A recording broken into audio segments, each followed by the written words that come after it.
नमस्कार सर्वांना, गुढीपाडव्याच्या हार्दिक शुभेच्छा. मी बनवत आहे मिरची भजी. मिरची भजीसाठी ह्या मिरच्या मी चिरा पाडत आहे, कारण मिरची भजी तळत असताना मिरची फुटून अंगावर तेल ओढण्याची शक्यता असते, म्हणून अशा मी मिरच्यांना चिरा पाडून घेणार आहे. माझ्या सगळ्या मिरच्या इथे चिरा पाडून झाल्यात. मी आता ह्या मिरच्यांना थोडंसं मीठ टाकून, म्हणजे आतमध्ये मिरचीला मीठ लागल असंच थोडंसं मीठ टाकून या मिरच्या थोड्याशा मिठात घोळून घेणार आहे.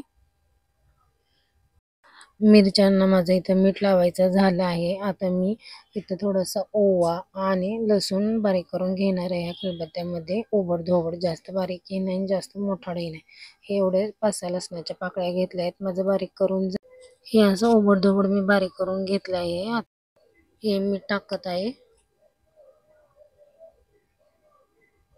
मीठ टाकल्यानंतर मी थोडीशी हळद टाकत आहे, कारण मी सोडा पण टाकणार आहे. सोडा आणि हळद टाकल्यावर काही काही वेळेस भजी लाल होतात, पण अगदी थोडीशी हळद आणि ही थोडासा सोडा टाकत आहे मी इथं. आता हे थोडंसं अंदाज बघून पाणी टाकून हे पीठ मळून घेते.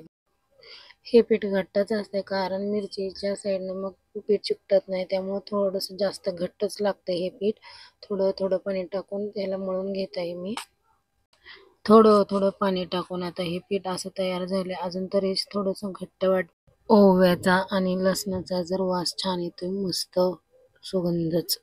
माझं पीठ तयार झालंय. आता इथं हे पिठामध्ये आता मी कोथिंबीर टाकून ह्याची भजी करून घेणार आहे. मी मिरची आणल्या मिरची कोथिंबीर धुवून एका सुती कपड्यावरती सुकवून घेतलेली, त्यामुळे मी आता मिरची धुतल्याने डायरेक्ट कट करून टाकली याच्यामध्ये. आता हे तेल माझं कडकडीत गरम झाले.